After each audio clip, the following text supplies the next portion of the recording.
স্যালোভান welcome back to another video. তো megastar Shakib Khan বাংলাদেশের এমন একটা নাম, এটা আমরা সকলেই এর আগেও দেখেছি যে তার নামের সাথে কোনো জিনিস, কোনো ব্যক্তি যদি জড়িত হয়, তো তাকে কিন্তু মানুষ স্টার লেভেলেই কিন্তু সবসময় মানে ওই মর্যাদাতেই এরা কিন্তু সবসময় বসিয়ে রাখে। কেন বলছি?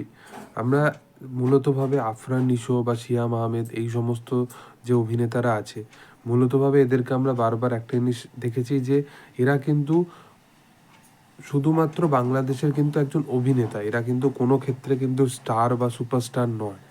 বাট যেহেতু বিগত লাস্ট কিছু বছর ধরে শাকিব খানের সাথে সাথে, মানে শাকিব খান তো একটা ডিকেট ধরে বা একটা বলতে পারো একটা জনার ধরে বা এরা ধরে সে কিন্তু আলাদা আলাদা ফেজের অ্যাক্টার বা সুপারস্টারদের সাথে মানে ক্ল্যাশ করতে করতে করতে করতে আজকে আফরান নিশো বা সিয়াম আহমেদের অপোজিটে এসে ঠেকেছে।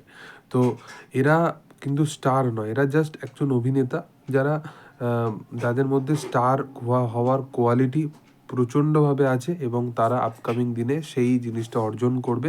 বাট খুব ভালো অভিনেতা এরা। বাট এদের নাম যেহেতু শাকিব খানের সাথে জড়িত হয়, তো এদের সিনেমাগুলো খুব প্রচণ্ডভাবে হাইপ হয় এবং তারপরে অডিয়েন্সের ওই যে সো কল্ড ক্ল্যাশের নামে অডিয়েন্সও মানে একটা দেখতে যাওয়ার জন্য মানে বিশালভাবে উচ্ছ্বাসিত থাকে প্রত্যেকটা ছবি। তো সেই কারণবশত একটা এই সিনেমাগুলোরও একটা হাইপ বেড়ে যায়। তো আগামী বছর রোজার ঈদে প্রিন্সের অপোজিটে রাক্ষস বলে একটা ছবি আসছে, যেটা সিয়াম আহমেদ কাজ করবে সেই সিনেমাটায়, এবং এর পাশাপাশি আফরান নিশোরও একটা সিনেমা আসছে। তো মূলত দু তিনটে এরকম সিনেমা আসছে যেগুলো খুব বড় প্রজেক্ট, বাট দেখার যে সেটা প্রিন্সের অপোজিটে কতটা কি দাঁড়াতে পারে।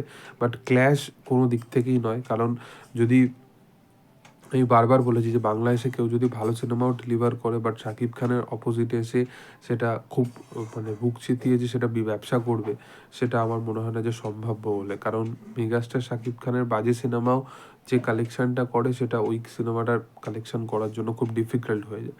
তো সেই কারণবশত আমার মনে হয় যে ক্ল্যাশের ব্যাপারটা, এই ব্যাপারটা থেকে একটুখানি হাটকে গিয়ে আমার মনে হয় যে এই বিষয়গুলো নিয়ে চর্চা করা উচিত। বাট ক্ল্যাশ শব্দটা আমার মনে হয় যে নিয়ে আসা উচিত নয়।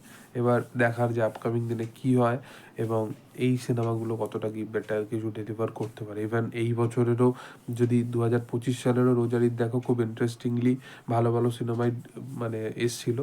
জঙ্গলিটা আমার ভালো লাগেনি, বাট বরবাদ এবং নিশোর যে ছবিটা ছিল, সেই দুটো ছবি কিন্তু খুব দুর্দান্ত ছবি ছিল। যাই হোক, সেটা আপকামিং দিনে কী হয় দেখার। তবে তোমাদের বক্তব্য কি কমেন্টে জানিও। ভিডিও ভালো লাগলে অবশ্যই লাইক করো, শেয়ার করো, সাবস্ক্রাইব করো এবং পাশে থাকা বেল আইকনটা অবশ্যই প্রেস করে দিও। Thank you all, by.